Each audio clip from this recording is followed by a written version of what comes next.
Gente, boa noite! Que legal!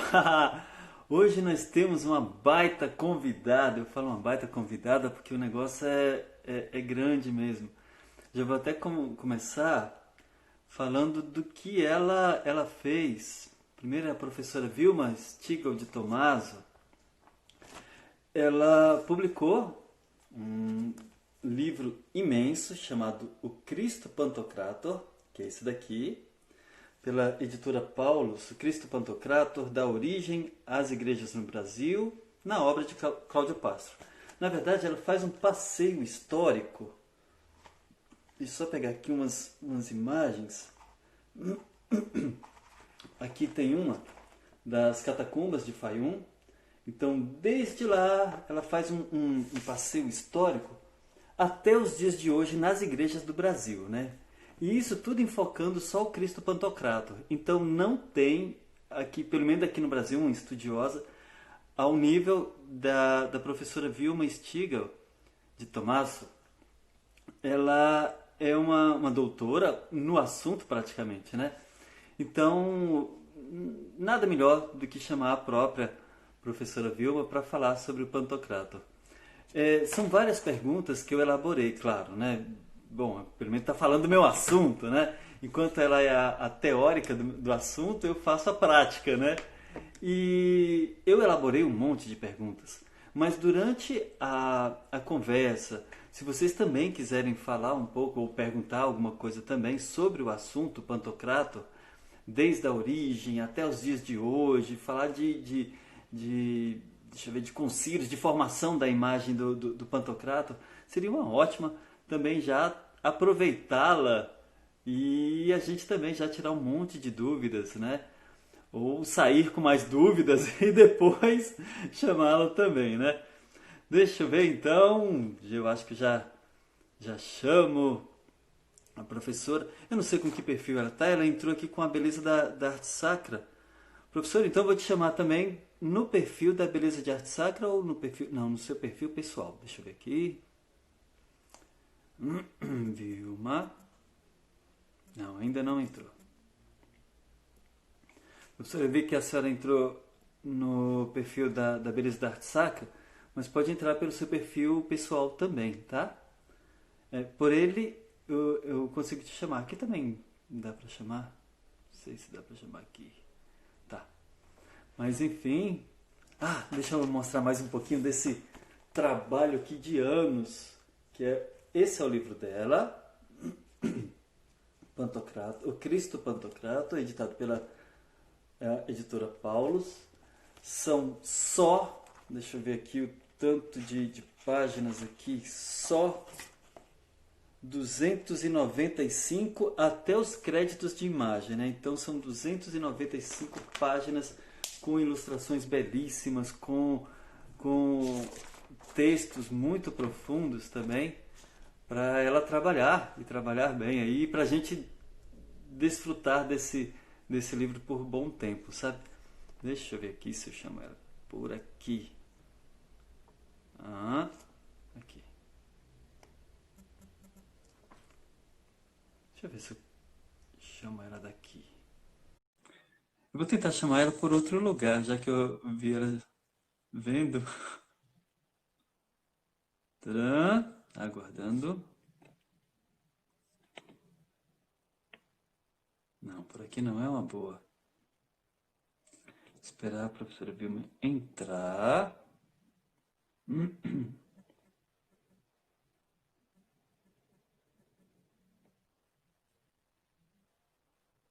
Não, ainda não entrou. Bom, então deixa eu só falar uma coisa para vocês antes. Esse é um projeto que eu criei. Sim, olha aqui. Vamos, então. Deixa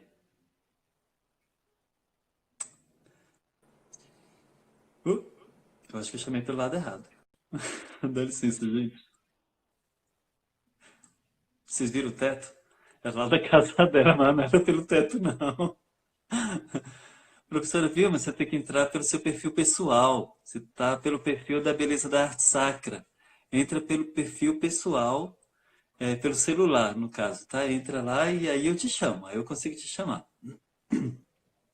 Gente, então, esse projeto Papo de Arte Sacra vem crescendo cada vez mais e já chamamos artistas, já conversamos com arquiteto, com várias pessoas, música sacra. Essa vai ser já a segunda pessoa convidada para participar também desse bate-papo de arte sacra, mas como teórico da arte sacra, né? E já está tomando um corpo muito bom, porque bom, é até um modo de apresentar vocês, os artistas, os intelectuais que trabalham para fazer essa beleza da arte sacra cada vez mais próximo da gente, né? Como eu sempre falo, a gente entra dentro da igreja e olha aquele painel belíssimo pintado por quem? Ah, por tal artista, eu estou vendo lá, mas quem é ele? E aí aqui nós temos essa oportunidade de apresentar os próprios fazedores de beleza de arte sacra, né? Ok, ela está dizendo que não consegue entrar pelo celular, então vamos pelo seu perfil mesmo, a beleza, tá bom? Vou te chamar por aí. Cadê?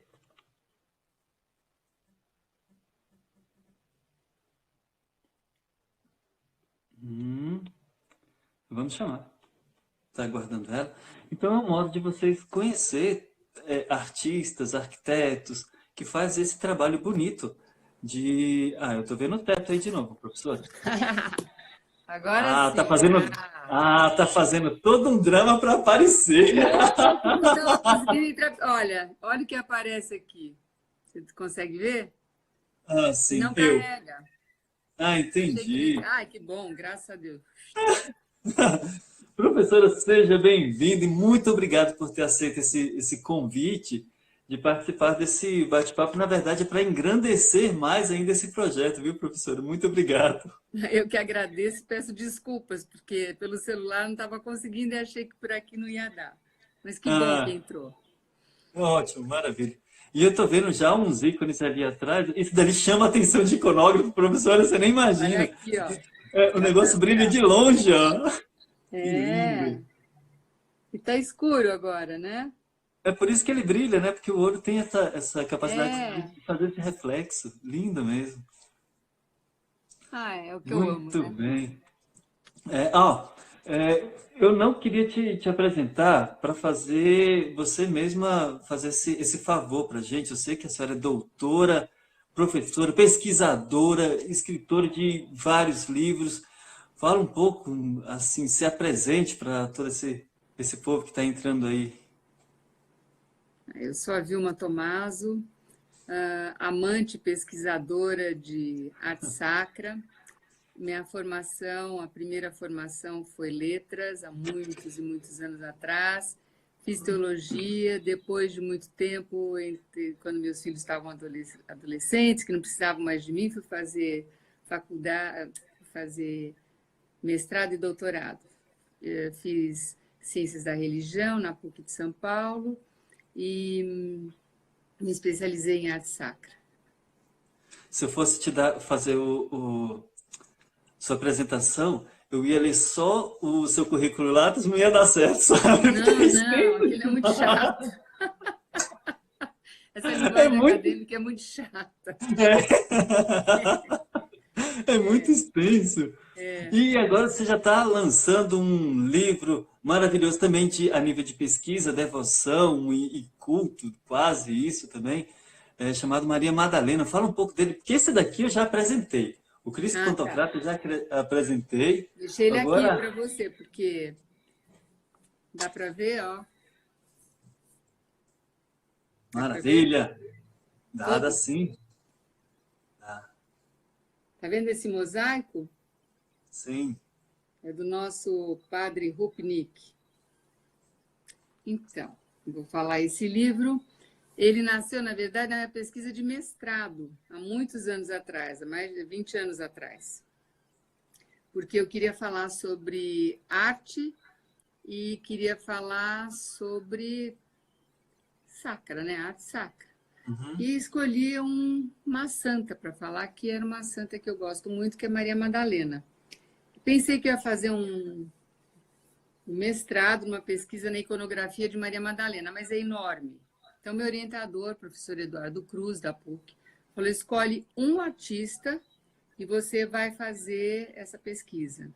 Escolhi El Greco, o mais difícil na época para mim. Por quê? Na época que eu fiz, tinha pouquíssima coisa no Brasil sobre El Greco. Eu tive que importar muitos livros. E eu descobri que ele era diferente. Ele ficou também 300 anos quase esquecido. Ele foi muito famoso na época dele. Depois ele ficou quase 300 anos esquecido. Depois ele foi ressuscitado no modernismo, né? E por que a arte dele é diferente? Porque ele foi iconógrafo. A primeira formação dele na Grécia foi de iconografia. Então, eu fiquei apaixonada, porque, como falava dele como iconógrafo, eu fui saber o que era isso, né? O que era fazer um ícone. E me impressionei muito. Bom, defendi tal, o mestrado. Aí, quando eu fui fazer o doutorado, eu falei assim, já sei, vou fazer um ícone do Pantocrator. Não, primeiro a minha ideia foi fazer da Trindade. Aí encontrei uma professora de russo da USP, ela falou assim, nossa, mas por que você escolheu o ícone mais complicado para fazer? Falei, então, se uma russa está falando isso para mim, é melhor eu não ir por aí. Escolhi o do Cristo Pantocrator. Nesse meio tempo, conheci o Cláudio Pastro, fiz várias entrevistas com ele, porque ele tem muita influência bizantina, você sabe, né? Ele tem influência românica, bizantina e moderna, Cláudio Pastro. E ficamos amigos, ele me deu muitas entrevistas, se você olhar no final do livro, tem a letrinha dele, porque em alguns encontros ele escrevia, falava, desenhava, né? Me dava dicas de livros, de leituras e tal. E dessas entrevistas estão no último capítulo, e pelo que ele foi me falando, eu fui pesquisando.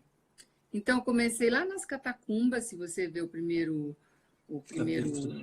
capítulo, começa com a arte das catacumbas e vai até o século XXI, né, com a arte pós-Vaticano II. Então, é isso. Muito bom. E Então ele já que vamos... trouxe o Pantocrator para as igrejas do Brasil, né? O nosso querido Cláudio Pastro. Será que todo mundo conhece? Acho que sim, né? Pastro? Opa, sim. Sim! Sim. Eu falei, será que Assim, todos conhecem o Cláudio Pastro? sim, por bem ou por mal. É, Porque ele, Pastro, hoje em dia, ele está sendo aquele tipo de artista amado ou odiado, né? Mas todo mundo fala. sim, Então, o que é bom é, porque talvez também não conheça, porque no final das contas tem o artista, aquele que as pessoas veem Cláudio Pastro, né? Ainda desde da década de 80, aqui no Brasil não tem muitas obras dele na década de 70, mas 80, e aí varando gerações, e também tem o Cláudio Pastro teórico, o sim, escritor. Então, o sim. escritor, o místico, o profundo, então conhece ele de várias formas. Então, sim, tem muitas pessoas conhecem Que assim, aqui cabeça, hein? Que cabeça que ele era. ele Um homem à sim. frente do seu tempo, meu Deus do céu. Então vamos começar falando justamente pelo tema, Cristo Pantocrator. Mas todo mundo conhece, professora, Cristo Pantocrator. Mas afinal de contas, quem é esse Cristo Pantocrator? Porque muitas vezes a gente fala assim, Cristo Pantocrator é Cristo Pantocrator. Mas o Cristo Pantocrator é aquele Cristo antes da encarnação, que estava lá com Deus na eternidade, junto com a Santíssima Trindade. É o Cristo Rei encarnado, que fez parte do nosso tempo, ou o Cristo Pantocrator é o Cristo sentado à direita do Pai, que há de vir e julgar os vivos e os mortos, enfim, que é posterior à encarnação, ou aquele que em algumas basílicas mostra até o chagado, né? Não aqui no Brasil.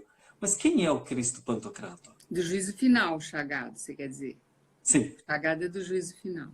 Uhum. O Cristo Pantocrator, a ideia dele está no Antigo Testamento já, né? Quando fala de Senhor, nós temos o Pantocrator já.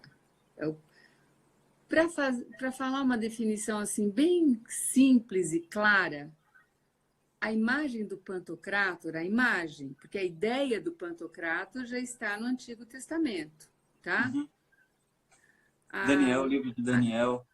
sim, e a criação mesmo, né? Deus Uhum. disse, Deus Sim. disse, acontece. Deus disse, acontece. Bom, enfim, a ideia do Pantocrátor já está no Antigo Testamento e o Cristo Pantocrátor, ele abarca mais ou menos tudo isso que você falou. E a imagem dele, o que, que é? Ele é o Criador e o Redentor. Então ele Eu já acho pega que logo. para a gente fechar, assim, para as pessoas entenderem bem, o que, que eu tenho lá? O Criador e o Redentor. O Deus uno e trino. O alfa e o ômega. Exato. Mas qual o único que se mostrou, que encarnou? A segunda pessoa. Então, é sempre a segunda pessoa que vai aparecer. Mas ele não é só o Cristo. A gente pode dizer melhor que ele é o Pantocrátor. Ele é o Criador e o Redentor. Porque Uhum. sabe uma coisa que eu aprendi e eu recomendo a quem não sabe, muita gente eu acredito que deva saber, é que a gente lendo o Antigo Testamento, à luz do Novo Testamento, a gente entende melhor. Por que, que Deus não permitiu imagens? Porque ele queria moldar o filho dele. E ele vai dando dicas. Uhum. Quando a gente lê por aí, porque a linguagem bíblica é toda simbólica, por isso que a arte sacra é simbólica, não pode ser naturalista. Você, como Maravilha. iconógrafo, você deve entender bem de símbolo, né? Sim, sim. Então, Falando nisso. por quê? Porque o Antigo Testamento ele só é compreensível à luz do Cristo. E é Isso. interessante que a nossa liturgia é muito rica, porque nas nossas missas, as leituras sempre, uma é do Antigo, depois tem o Salmo e o Novo Testamento, geralmente, né? Não sei quando, Sim. muitas vezes, em algumas épocas, não, mas normalmente no tempo comum é assim que acontece. Agora na Quaresma também. Então tem sempre, porque tem aquela conexão do Antigo Testamento e do Novo Testamento. Então, é por isso que eu falei, quer entender bem a figura do Pantocrátor? Ele é o Criador e o Redentor. Uhum. Eu acho que E ela é ele a melhor passa definição. e atravessa por toda a história e ainda aquela eternidade que ainda há de vir, então ele passa por toda, perpassa toda a história na figura da presença daquele que a gente está Ele é o tá senhor da vendo. história, né? Até Uhum. hoje, eu pedi, como a gente está sem... Eu tenho um grupo de pesquisa na PUC, muito querido, lá no Labor, e uma pessoa que está no grupo, uma querida, ela perguntou, professora, mas não é o cronocrator?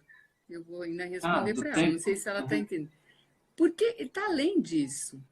Ele Sim. não é só o senhor do tempo. Ele transcende o tempo. Ele é mais do que isso, né? Numa tradução, numa tradução bem pegando ao pé da letra do grego, seria o onirregente, né? Aquele que tudo Onisciente, rege. onirregente. Isso. E o Cláudio gostava muito da definição do Gregório de Nissa, né? Aquele que tudo rege, Sim. aquele que tudo sustenta. Porque tem muitas pessoas que Sabe, é confundem. muito, abarca Né? muita coisa, né? Tem Tudo muitas pessoas rege, que tudo confundem, sustenta.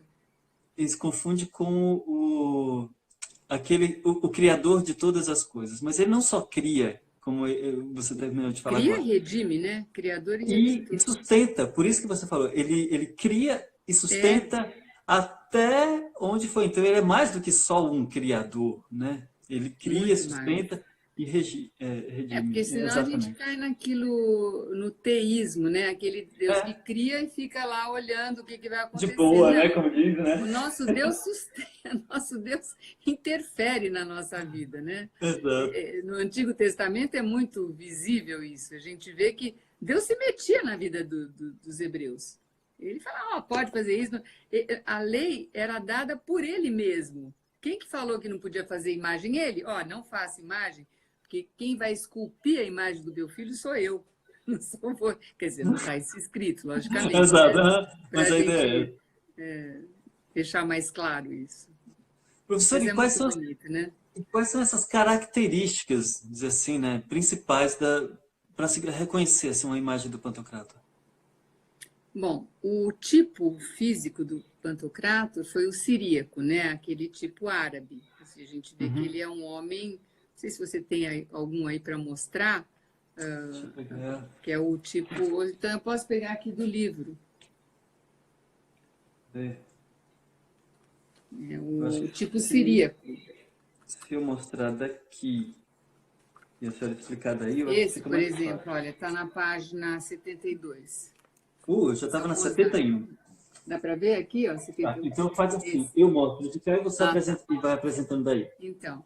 Ele tem a barba, o cabelo repartido, às vezes tem essa franja que a gente chama, né?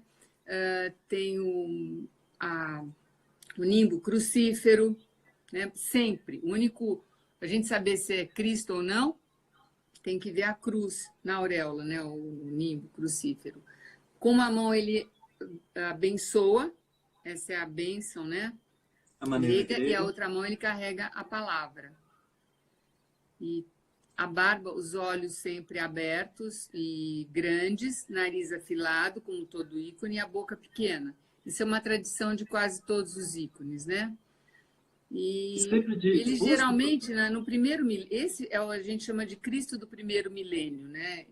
Ele ficava nas ábsides da igreja e tinha um significado, porque enquanto o fiel entrava pela nave da igreja, ele sabia que, apesar de tudo que acontecesse, ele se encontraria com ele lá, sabe? Era o final da vida dele, era o encontro com ele. Então, tudo é simbólico, né? A arte do primeiro milênio era assim, esse Cristo. E não tem a ver, viu, Walter? É bom a gente deixar bem claro que não tem a ver com poder, nada de poder terreno. Não tem a Sim, ver.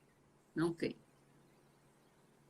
exato. É Porque um aquele que poder. tudo cria e tudo sustenta está acima de qualquer rei imperador na face da terra, certo?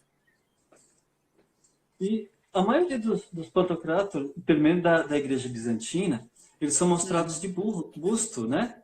Sim, aqui, essa parte. Exato. E aqueles que já vem já nos ícones menores, ainda medievais, eles já apresentam um Cristo de corpo inteiro, ou melhor, um Pantocrator de corpo inteiro. Aquilo também é uma figura de Pantocrator? Como é que... Aqui, isso tá, você vai ver no segundo capítulo, esse da Idade Média, Uhum. é uma Gestas Domini, você vai ver que é uma leitura do bizantino da Idade Média, que é da arte românica, que é maravilhosa. Agora, o busto, exato, esse é o famoso, né? Está É. lá em Barcelona, eu visitei esse, muito bonito. Uhum. É esse aí. Você pode ver que é uma arte naive, né? Porque eram os É. monges e as pessoas e os, vamos dizer, agora não pode mais falar bárbaros, né? É politicamente errado. Mas era esse Mas povo era. que a igreja cristianizou, que era um povo às vezes mais rude, que fez essa arte. Essa é a verdadeira arte da igreja. É linda a arte românica. Eu amo a arte românica. É muito lindo. As lâminas Isso. desse livro são Mas vamos maravilhosas. voltar para o busto, só para a gente não perder o foco. Sim. Por que a cabeça? Por que aqui? Porque a igreja é assim. Cristo é a cabeça e nós somos o corpo. Então, tudo é simbólico, inclusive na arquitetura. Nas ábsides tinha a cabeça de Cristo, corpo, né? Porque Cristo é a cabeça e nós somos o corpo. Faz muito sentido isso, né? Sim, bastante. E esse é Eu só do visitei busto. igrejas lindas que têm exatamente essa ideia, né? Que foi a gente chama de Cristo do primeiro milênio. Por exemplo, as igrejas que estão lá na Sicília, Cefalu e outras, enfim, são todas muito bonitas, Esse Cristo que você falou é bem conhecido mesmo. bem Nos famoso, livros né? sempre tem que ter ele, né? Parece. E falando assim, já você está fazendo mais ou menos uma trajetória histórica, dá para a gente fazer também de uma maneira de trajetórias sobre a origem não a origem, sim, a origem da formação da imagem do Pantocrator?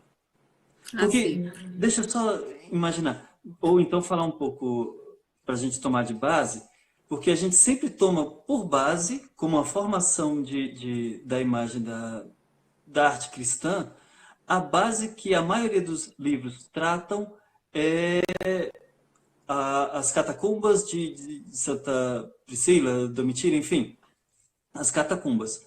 Mas existia alguma coisa pré-cristã que já iluminava as artes catacumbais?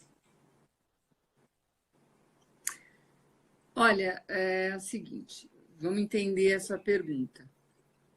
As catacumbas que a gente conhece, a maioria delas está em Roma por causa do terreno. Você sabe que não é em Uhum, qualquer lugar que tem o terreno próprio para se ter catacumba. E bem nessa época, eu até escrevi um livrinho pequeno sobre isso, a arte mural das catacumbas. Os romanos da época em que a arte sacra começou, eles não enterravam as pessoas, eles incineravam, né? Depois jogavam as cinzas. Eles tinham lá o culto deles, mas era diferente, a Ezequias, vamos dizer. Quem não incineravam eram os judeus e os cristãos depois, por causa da ressurreição. Eles achavam que o corpo não poderia ser incinerado. Então, sempre, em relação à arte agora, isso é um dado, né? Em relação à arte, desde do Paleolítico, que a gente tem conhecimento, a arte sempre foi sacra e a morte sempre foi um mistério. Então, tem arte sem ser a arte das catacumbas, a arte sacra sem ser a das catacumbas. Não sei se foi isso que você perguntou. sim. Uhum, Sim, é isso? uhum. Se eu Sim, pode entendi? continuar. Uhum. E a arte começou ali. Era uma arte, eu escrevo até aí bastante coisa, era uma arte alegre, porque eles achavam como deu sentido para a vida deles. Eles sabiam que não sabiam o que aconteciam depois da morte, né? Só que veio um povo lá que ensinou para eles que o Deus deles foi crucificado, que era uma morte vergonhosa, a cruz era uma morte não digna, né?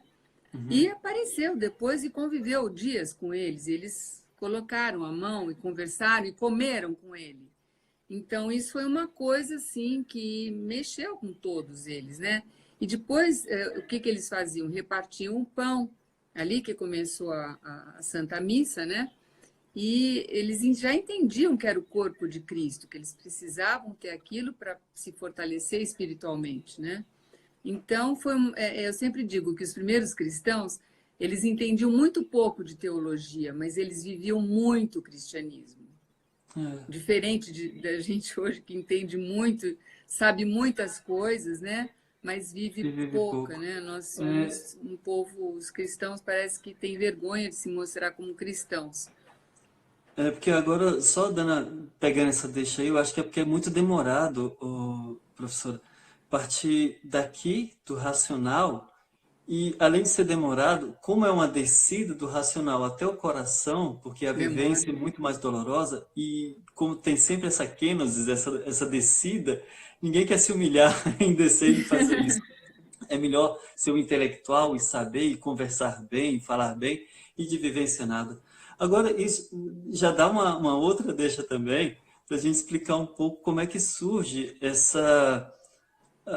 Porque se parte mesmo da cultura de um povo e eles acham aquilo ali bonito e é representativo para eles, futuramente essa representatividade vai partir também para o lado da liturgia, do culto também, não é? Sim, sim. Por isso que a partir daquele momento que eles começam a entender que estamos celebrando aqui, mesmo no meio dos mortos, existe posteriormente o uso das imagens na liturgia. A partir dali também já inicia isso. Sim. Uma coisa só. Você sabe que eu fui às catacumbas umas duas vezes. Não, fui três vezes às catacumbas. E fui também, não a primeira vez, mas as últimas vezes que eu fui, essas 2 vezes, eu fui mesmo para pesquisar, Uhum. eu queria saber. E uma coisa que nós temos, eu não sei por quê, mas todo mundo fala, e os conhecers, aquelas pessoas que entendem muito, que pesquisam muito, diz que é um mito, é que eles não celebravam lá. E se você já foi lá? Não, Quem eu já não saí foi do para as Brasil. Não, eu só catacumbas? saí do Brasil ali na divisa Mas, do mas devia Amazonas. ser. Ah, não, mas pela internet a gente viaja o mundo inteiro, pode ficar Ah, sossegado. sim? Sem Se problema. for por E isso, eu já viajei muito. agora com vírus a gente só vai viajar de casa enquanto tiver essa pandemia. Então, as catacumbas são muito estreitas. Tem algumas que você entra, tem algum espaço maior tal. Mas você imagina, Roma tinha vamos falar de Roma, não é só estou falando de Roma e não é só não todo o Império Romano, tá? 1 milhão de habitantes. Os cristãos eram a minoria. Imagina se tivesse, sei lá, 10 mil cristãos. De 1 milhão, 10 mil fossem. Como que vai entrar na catacumba? Me explica. Não Sim, dá, sim. eram casas mesmo. As pessoas abastadas, mesmo na época da repressão, vamos dizer assim, que era interditado, eles não podiam celebrar, que era proibido. Pessoas ofereciam as casas, depois construíram casas para isso. Tem a Domus Ecclesias, não é só na casa deles, não. Eles construíram casas para isso. A gente tem, a arqueologia foi uma maravilha, porque mostrou tudo isso, né? Muitos mitos caíram por causa da arqueologia. E um deles é que eles celebravam, eles podiam se esconder nas catacumbas, é um ótimo lugar para se esconder. Mas celebrar ali é um pouco complicado, é bem difícil. Então havia isso eu fui pesquisar, né? Mas continuando na sua questão, depois que houve o edito que foi em 313, 315, né, de Milão, Milão. que eles puderam celebrar, então essas pessoas mais abastadas compraram armazéns ou fizeram para fazer as igrejas. E o próprio imperador deu algumas basílicas, que eram construções daquela época que eles usavam como edifícios públicos, né? Os romanos usavam, para que eles fizessem as celebrações. Porque, como eu te falei, outro mito também, os cristãos não eram a maioria nesse tempo, ainda não eram, seriam mais tarde, mas nesse tempo não. E aí os artistas, eu tenho que ver, se você for lá, e quem tem o livro, ó, já vi que perguntaram o nome do livro é O Cristo Pantocrator, da editora Paulus. Tem um artigo aqui, da página 125, Entre Teólogos e Artistas. Eu até marquei aqui. É nessa página que tem esse... A cabeça de uma Entre escultura Teólogos aqui, e né? Artistas. Aconteceu o seguinte, isso Cláudio me falou, e eu achei tão, assim, diferente que eu fui pesquisar, e realmente tinha toda a razão. Ele falou o seguinte, que os artistas imperiais eram os melhores artistas, tá certo? Trabalhavam para o imperador. Não entendiam nada. Falava assim, mas quem é esse Cristo desses cristãos? Quem é o Deus deles? Ah, o Deus deles é aquele que é o maior de todos. Ah, é? Então ele é igual ao Júpiter? É igual ao Júpiter. Como é que era a imagem de Júpiter? Sim. Tanto é que eu coloquei aqui e deixa eu ver se dá para mostrar para as pessoas. Com a página, enquanto isso, eu vou... Júpiter sentado, né? Porque Júpiter era o deus dos deuses. Está na página 127. Olha a imagem do Júpiter. Mais uma. Essa é uma, né? Dá para ver? Eu estou mostrando de cá também, pode falar. Esse está no Hermitage. Essa foi a que eu achei melhor para colocar aí no livro para ilustrar. Então, eles falaram, é assim. Então, o que eles fizeram?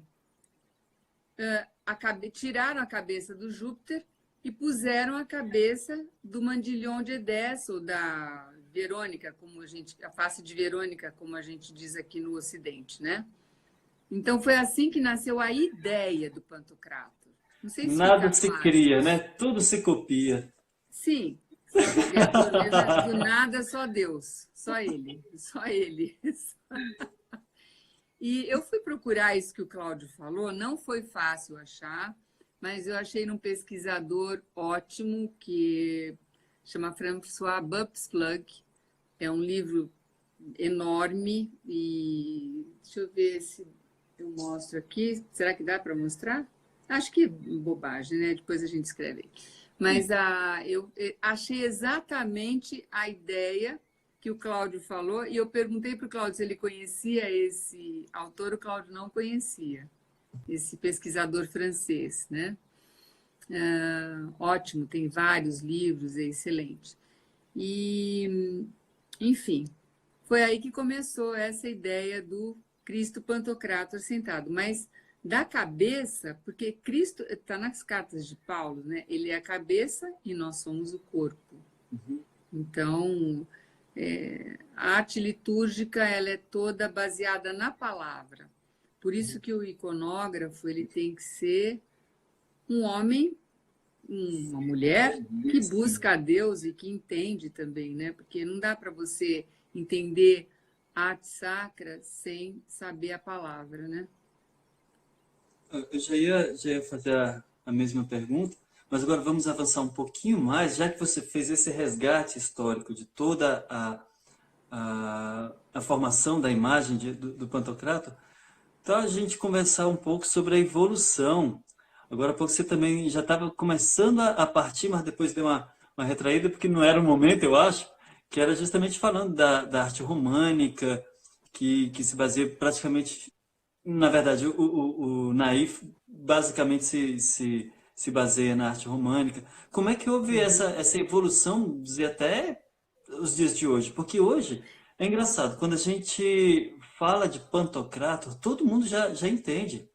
Ou então a maioria das pessoas já entende que é um Cristo sentado, geralmente é numa postura bem ereta, majestoso, e com o olhar sempre frontal, né? Um pouco levemente à direita, à esquerda, dependendo da comunicação que quer se dar.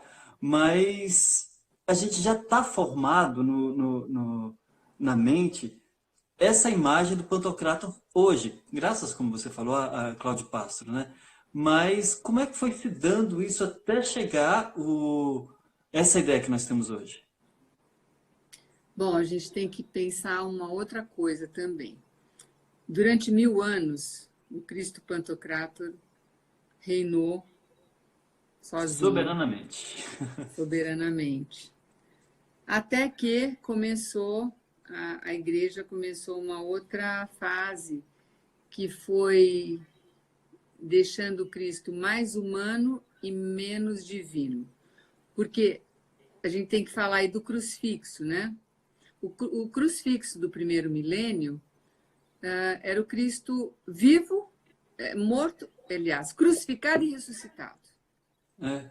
Ele não tinha Ele chaga, tinha não tinha. morrido e já tinha Ou ressuscitado, e melhor, não. vestido, Sim. né?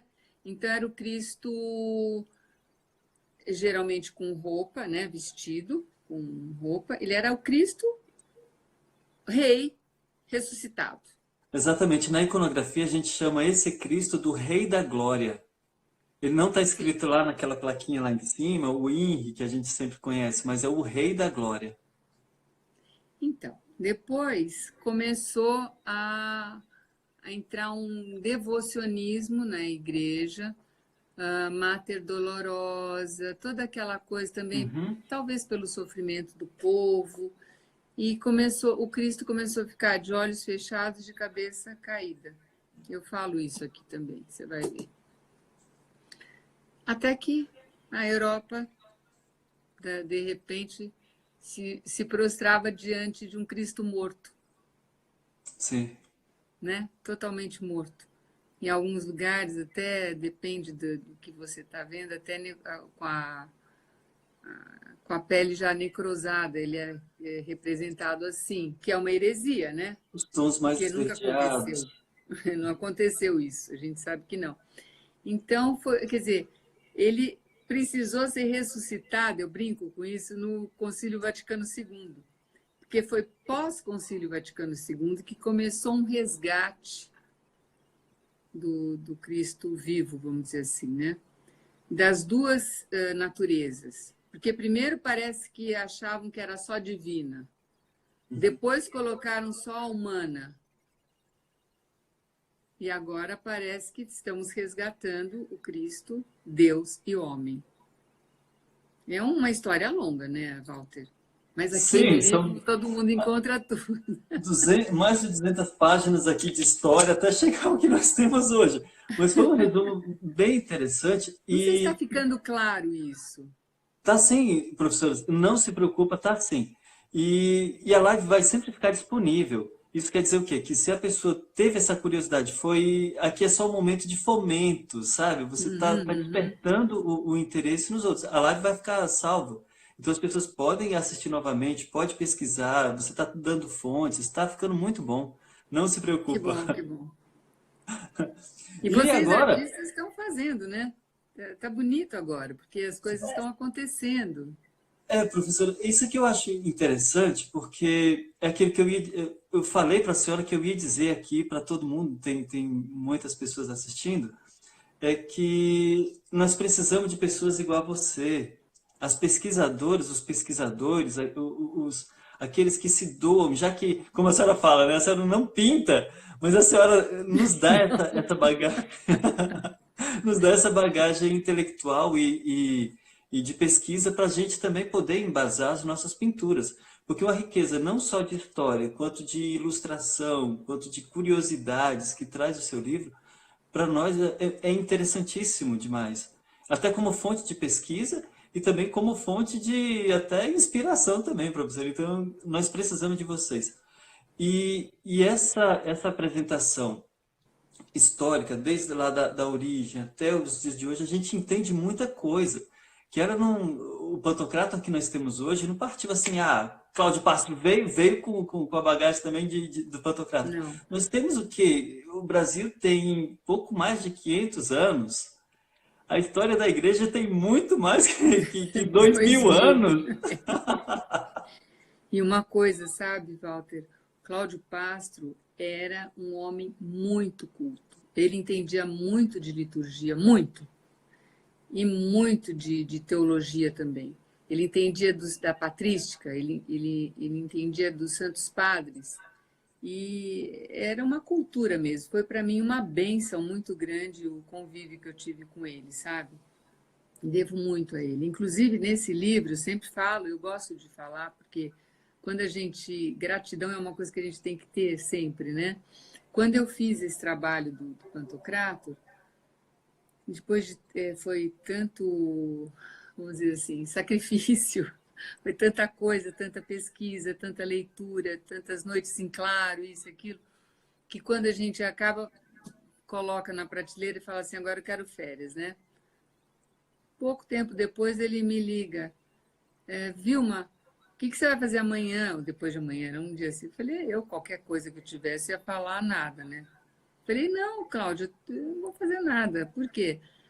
Porque eu quero te levar na editora. Você tem uma cópia do seu trabalho?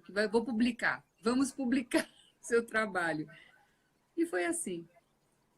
Foi graças a ele que me pegou pela mão. Ele passou na minha casa e me levou. Quer dizer, ele foi, me apresentou e eu fiquei. Lógico que eu reescrevi o trabalho todo, porque aquela linguagem eu achava que estava muito complicada. Refiz o livro, porque eu não falei, não vou entregar assim, né?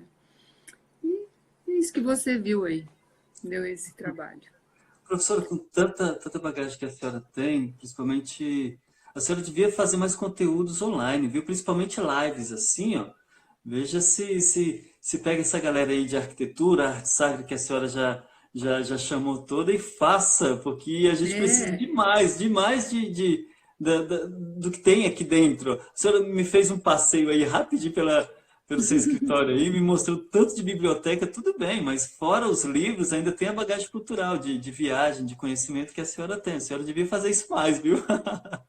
Sabe que eu tenho uma página, né? Você sabe, a beleza da arte sacra. Sim, lá tem uns conteúdos, Então, mas posso são fazer conteúdos, lá, é verdade, né? Quem conteúdos sabe? pequenos, conteúdos curtos.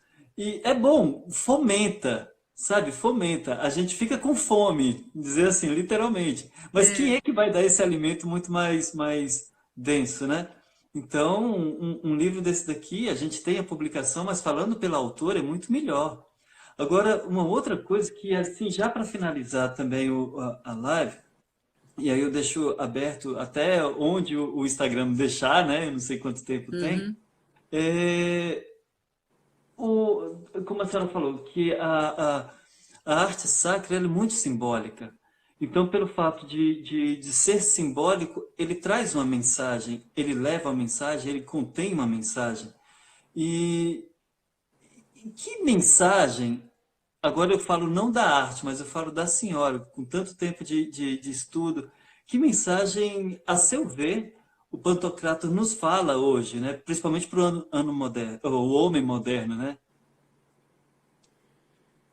Olha, eu acho que é tanta coisa, porque, a meu ver, ele é a esperança, né? É o devir, é a promessa do Apocalipse, da gente se encontrar na Praça de Ouro, né? Onde o sol não existe a sombra, só a luz. Então, acho que é a plenitude da promessa de Cristo, é a plenitude dessa, é a realização. Então, é por isso que eu acho muito bonito o Cláudio e outros artistas, o nosso querido Marco Rupnick, que está fazendo os mosaicos de Aparecida agora, né? Acho que todos sabem sobre esse artista, né? Mas de Marco Ivan Aparecida? Rupnick. De Aparecida? Sim, os Então mosaicos da parte externa. Ah, Sim, sim, interno, ok. Uhum, entendi. os mosaicos da parte externa. Não, a parte interna, a maioria foi Ficou feita pelo todo Luiz Cláudio é. Castro. Mas é colocar novamente o Cristo Pantocrator, o Pantocrator, nas absides, porque é essa esperança, quer dizer, você vai, quando você chega na celebração, você já está lá. Porque no momento da liturgia, você está na ceia do Senhor, né? Você participa daquele momento. Por que que as cúpulas das igrejas têm esse formato, né? De abóbada. Porque o céu desce à terra. Então é a presença dele. E o que tem melhor do que isso, a presença? O caminho, a verdade, a vida, né? Parece que deixou a crítica logo para os arquitetos aí também, porque hoje em dia quase os arquitetos não fazem mais absides, Hã? cúpulas. Então, não, estou falando que é uma coisa antiga, mas as igrejas tinham a cúpula porque tudo tinha uma razão de ser, né?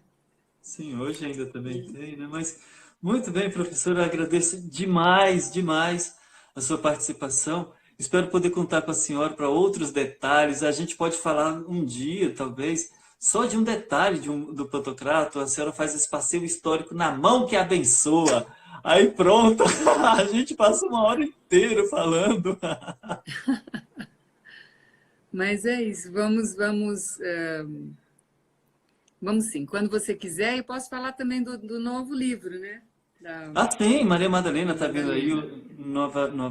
o novo livro, no mesmo formato, com lâminas, com material de pesquisa maravilhoso. Tem muitas,